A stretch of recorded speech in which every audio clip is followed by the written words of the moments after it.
Exode, chapitre 17.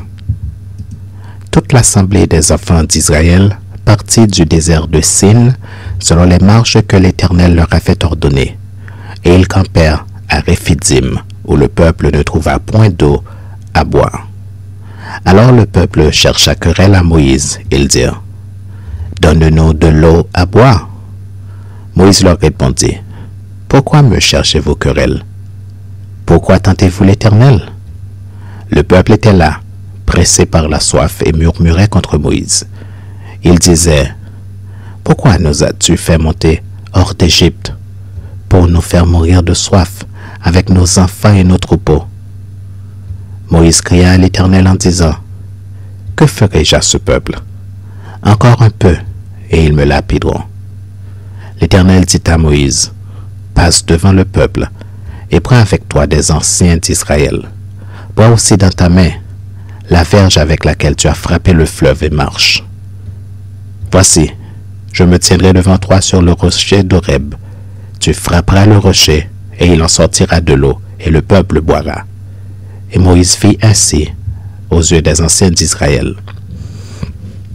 Il donna à ce lieu le nom de Massa et Mériba, parce que les enfants d'Israël avaient contesté, et parce qu'ils avaient tenté l'Éternel en disant: L'Éternel est-il au milieu de nous ou n'y est-il pas? Amalek vint combattre Israël à Réphidim.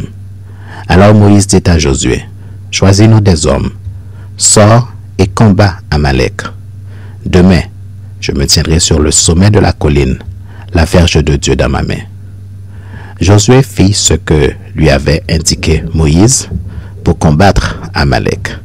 Et Moïse, Aaron et Hur montèrent au sommet de la colline. Lorsque Moïse élevait sa main, Israël était le plus fort. Et lorsqu'il baissait sa main, Amalek était le plus fort. Les mains de Moïse étaient fatiguées.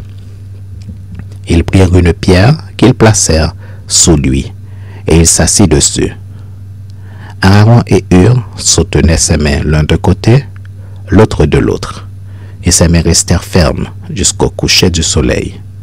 Et Josué vainquit Amalek et son peuple au tranchant de l'épée. L'Éternel dit à Moïse: Écris cela dans le livre, pour que le souvenir s'en conserve, et déclare à Josué que j'effacerai la mémoire d'Amalek de dessous les cieux. Moïse bâtit un autel et lui donna pour nom: L'Éternel ma bannière. Il dit: Parce que la main a été levée sur le trône de l'Éternel, il y aura guerre de l'Éternel contre Amalek, de génération en génération.